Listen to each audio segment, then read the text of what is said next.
What's up everyone, it's Natalie here, and today I am filming a video about my best and worst financial decisions thus far. If you guys think I sound a little different, it's because I am sick, so I am recovering from a cold today, and I'm feeling a little under the weather, but it's okay. It's all good because I wanted to film this video and get this up for you guys, so here we are. Before we get started in this video, I did want to thank Squarespace for sponsoring today's video. So if you guys don't know what Squarespace is, it is an online website builder. I use them every single day for my own website, nataliebarbu.com, but they are perfect for if you are trying to build any sort of website. So online store, blogging, services that you want to offer, definitely use Squarespace. It is so customizable, and also if you guys are trying to start a blog, for example, the features that they have are unreal. That you can do email marketing campaigns through there, sync it up with your calendar if someone's like booking you for something. There's so many things that are integrated with Squarespace, which I think is really cool, that I feel like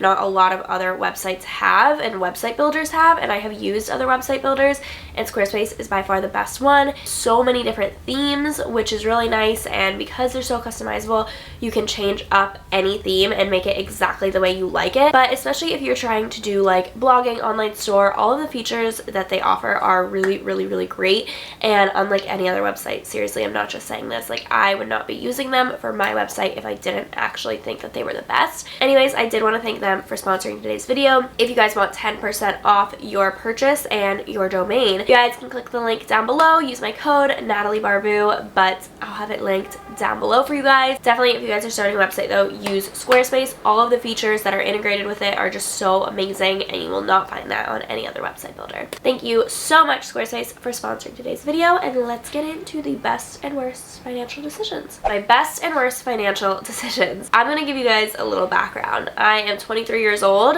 I live in New York City right now. I used to have like a corporate job for 9 months, and then I quit that. I'm doing YouTube and my consulting services full time, which is really cool, and that's kind of like a rundown on me. I also did want to say, before I got into best and worst financial decisions, whenever I start a financial video, I do want to say that it's totally depends on, like, finance is not something that is a one size fits all. Everyone has a different financial situation that they are in right now. Everyone has had a different background, everyone has had different opportunities, and I did want to preface that by just saying, like, what is the best for me might not be the best for you. What's the worst for me might not be the best or might not be the worst for you, you know. So just take everything with a grain of salt.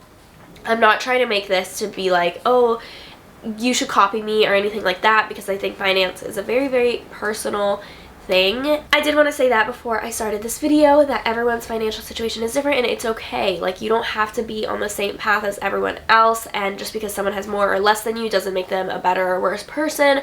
So I did want to say that. So take everything I say with a grain of salt, but I think that this video should be more to motivate you guys to be more mindful of decisions that you guys are making with your finances, and less as like a rule book, if that makes sense. I hope that you use it as that, just as motivation. I'm gonna do one best, one worst, and keep alternating, and let's just get into it. So I'm gonna start with my best, is that I have saved over a year's salary at this time. So in my savings account, I have over a year's worth of salary, which is crazy to me, and this is also where I say that I know that most people cannot say this, because most people work one full-time job and that's it, and if they are working multiple jobs, it's normally because they need it to support themselves, whereas I am so lucky that I was working 2 full-time jobs when I was working at Accenture. So I had YouTube, which paid me enough for a full-time job, as well as working at Accenture, which obviously I got a salary from. So I am so lucky to say that I was actually able to save like my entire Accenture salary in my savings, and a little bit more also, just because of my financial situation. And I want to say this not because it's like, oh my gosh, I saved so much money. It's the fact that when I think a lot of people, when they're making a lot of money, they think that they need to spend more money because they're making a lot. And that's called lifestyle creep, I think is what it's called, when you start making more, so your lifestyle starts like increasing a lot more, and you start buying more like designer things, going out to eat at nice restaurants, stuff like that. I want to say that I am very proud, I guess, of myself that I did not give into that, because I could have spent more money on designer bags and shoes and clothes and gone out to eat every single day, but I was still very mindful and wanted to live like I was making a much lower salary, I guess, because I didn't want that lifestyle creep to creep in. And that's not to say that if you are making a lot of money, you shouldn't treat yourself, you shouldn't spend money on things that you like, because that's definitely not true. I mean, I definitely do spend money on things that I like. I go out to eat, I travel more than maybe like the average 23-year-old, but I don't think that I am living as if I'm making as much as I am, because I don't ever want that like lifestyle creep to creep in on me. And I think that saving is something that you should definitely always keep in mind. I mean, I thank my parents for that. My mom always was like, if you're saving 50% of your paycheck, save more, save 75%. Like, you don't need to spend that 25%. Don't spend it just because you can. So I think that because of that, I always had that mentality of like, okay, I don't need to spend this money. I'm not going to. I'm still gonna budget. So I think that that's definitely something, no matter how much you're making, if you ever do get a raise, if you get a promotion, if you get another job, that's just something to always keep in mind. Just because you're making more doesn't mean that you need to be spending that much more either. And a worst financial decision for me is not growing my savings at all. So I just put it in a normal savings account. I never put it in like a high interest savings account. I didn't really invest in the stock market. I hadn't bought real estate. It was just kind of sitting there, which is something I really regret. It's like, you need to have the ability to make money, but you also need to have the ability to invest and grow your money. And that's something I'm working on. Like, I'm good at saving, but I'm not good at growing it. So that's definitely something that I want to work on this year. And it's something I regret, is having that amount of money and just like not doing anything with it and it just sitting there. It's something that I was very, very foolish of not spending time and like thinking about how I can invest, how I can grow, or even like being so lazy to put it in like a high interest savings account. Like, I didn't even do that, which is something that I definitely regret. So if you are like me, do not do that. Actually get your stuff together, go to the bank, do what you gotta do, but don't just let it sit there. And the next best financial decision is that I actually lived at home for 5 months. So I feel like this is something that's not really talked about on YouTube. There's so many things going on about like apartment tours and moving out and things like that that are very popular, but no one really talks about living at your parents' house post-college, and I did do that. So I graduated college May of 2018, and I actually lived in LA for like 2 months, but then after that I lived at home up until December, which was for 4 months I lived at home. And then I got an apartment in Charlotte because I wanted to be closer to my work. I wanted to move out of the house, and I found something for a really, really great deal with one of my best friends. And then when I was moving to New York, I actually lived at home for a month. In total, I saved 5 months of rent, which is actually insane. It's a large amount of money if you think about it. I mean, rent is something that I always struggle with, because I'm like, I'm literally just like paying you to live. I'm not getting any return in this money. So like, saving 5 months of just like giving your money away to just someone that owns your building is really, really smart. And a lot of people, I feel like, feel embarrassed to live at home after college, but that should never be the case, because living at home is something that is a very smart financial decision, especially if you are able to, because I know some people get a job or they don't know anyone, and that's totally different. But my job was in Charlotte, where my family lives, so it's definitely something that I think that I made the right decision living at home for financial reasons. And also, my parents always were like, you should just live at home as long as you can. It's just something that like you should do, like, you're saving so much money, whatever. And I was always like, I want to move out, but I'm actually really glad that they did kind of center me in that and were like, listen, like, you don't need to move out, don't move out, because paying rent sucks. And the next worst financial decision that I ever made was my apartment hunt. And by that I mean, I actually signed, or I didn't sign, I actually put down a security deposit for an apartment I am not living in right now. This is not the apartment I put down that security deposit for. And a security deposit is 1 month's rent. So I literally gave 1 month's rent, just gave it to someone, and didn't end up living there because I didn't do my research properly, and the management company was super sketch. So after I gave my security deposit, I decided to do some research, which is totally backwards. You should always do it the opposite way around. And I realized that this management company was so horrible and I would never live in a building that they ran. So I was like, okay, no, I'm not living there. So I asked them for my security deposit back, but it was just not possible because those are non-refundable. So I just gave up thousands of dollars for nothing, literally for nothing. Like, I didn't live there, couldn't get it back, I didn't, you know, so I just literally wasted thousands of dollars, and that all could have been avoided if I did my research beforehand. So don't be like me, you guys, and if you're looking for an apartment, do your research beforehand, because then you might be out thousands of dollars. And like, it wasn't worth me living there because like I would not want to live there for 12 months since they were like so horrible. So I just had to like take the loss, and that would hurt. That would hurt a lot. And another one that I am very proud of and one of my best financial decisions is that I have never ever spent more money than I made that month. So I've never gotten into any credit card debt, which I am very proud of because that's something that really scares me, is getting into debt, and specifically credit card debt. So I have never been in any credit card debt, which I know some people can't avoid, and so I'm not. This is what I'm saying when like, take everything with a grain of salt. But if you can, try to never spend more than you're making. I know it sounds obvious, but with credit cards it's very easy to just swipe and be like, I'll just pay off the minimum, and then I know I'm getting paid next month, so I'll just like pay it off next month.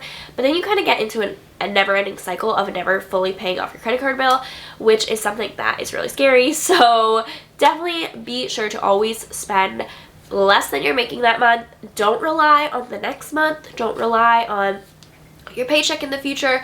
Just do it for that month only, and that's going to save you a lot of trouble of getting into credit card debt. And my next worst financial decision is spending $2,500 on a purse. Okay, so this one, I had just gotten a really great month. I was still working at Accenture also, and I just had a really great month with YouTube, and I really wanted to buy my first designer item because I have always been someone that really likes designer things, in the sense that I like don't think that they're an investment, because they are not an investment, but I just like having like really great products that are gonna last me forever. And I just like, I still love the bag, obviously. This bag, this was $2,500. So I still like the bag a lot, and I don't wear it as much as I like thought I would, but I do still think it's like a beautiful purse. But it's just like, that is so much money.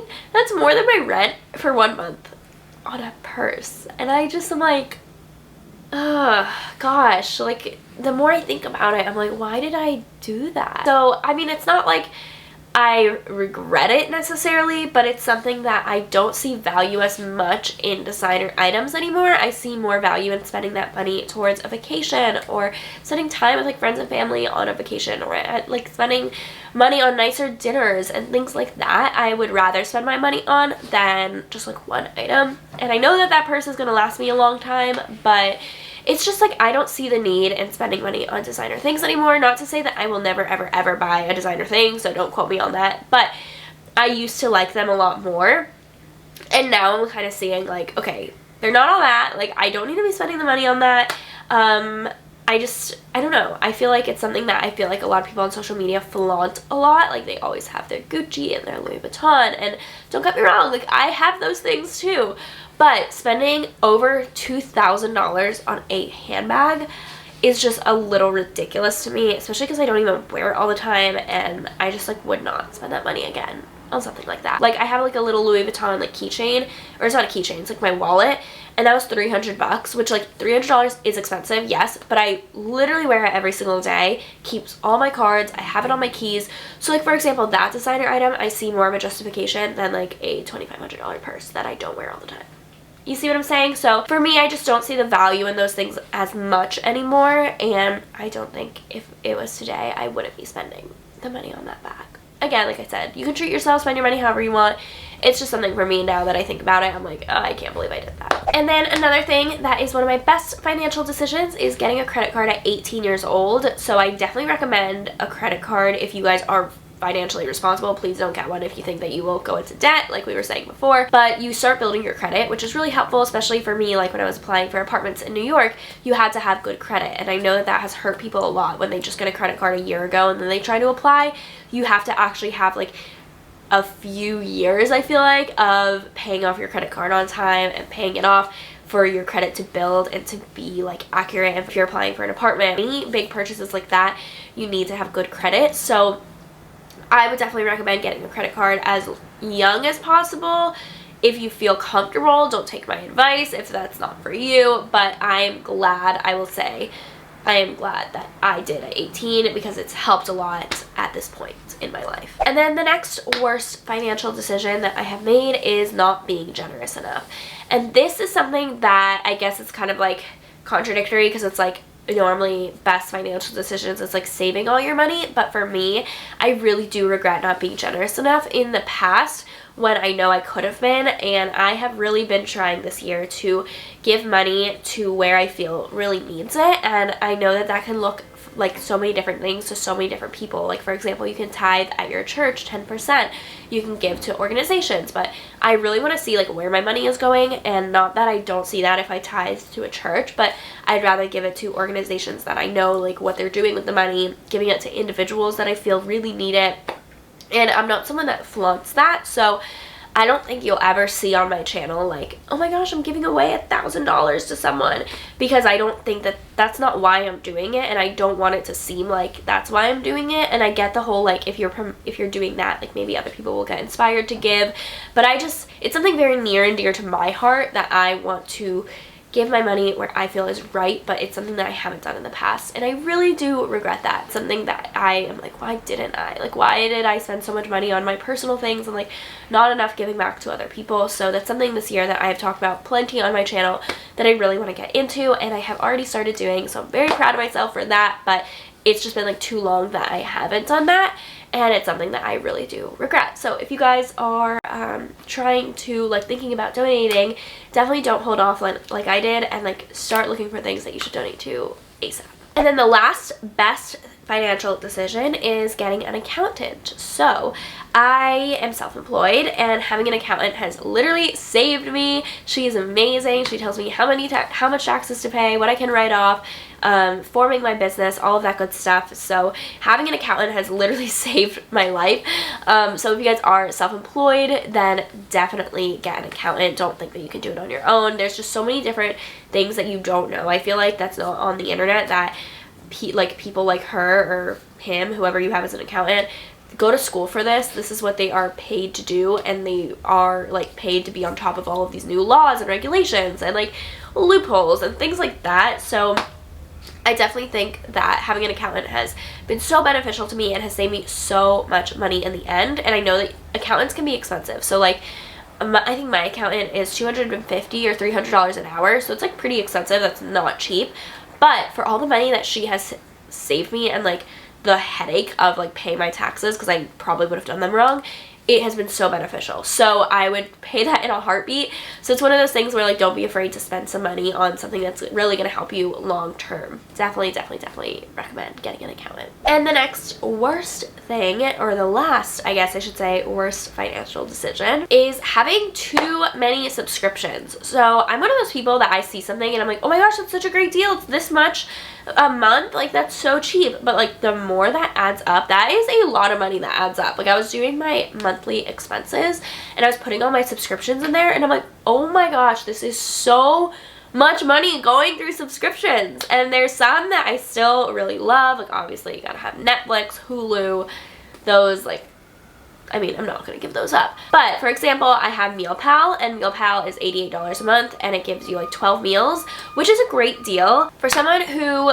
does like buying groceries and like eating at home and then having to like walk and pick a meal up. It's just kind of inconvenient, and I've had a lot of meals roll over and either like not use them, so I just canceled that subscription. This is my last month doing it. So just taking a hard look at my subscriptions and being like, okay, what do I need, you know? So definitely take a look at your subscriptions. I mean, make sure you know what you're paying for. I feel like so many people get in subscriptions and then they're like, wait, I'm paying for that? Like go to your iTunes billing, and instead of just seeing like what iTunes, like look at each individual like app that you might be paying monthly for, because that is tricky. I think they just like put it on your credit card as like iTunes, so you don't know the actual app. So go into your apps and see what you're paying for. All of that stuff like is definitely important, and I just did that, and I had a purge of so many subscriptions, and it just felt really good. That is definitely a financial mistake that I made. It's like piling on all of those because I like, think it's such a good deal, but then like it adds up, so keep in mind. Anyways, that is it for today's video. I hope that you guys like this video. I would love to hear your financial mistakes and also things that you are very proud of, because let's not forget, it's very cool to like be proud of yourself and to celebrate the good things that you have done this year, thus far, whatever you wanna, this year or your whole life. Like, what are you proud of?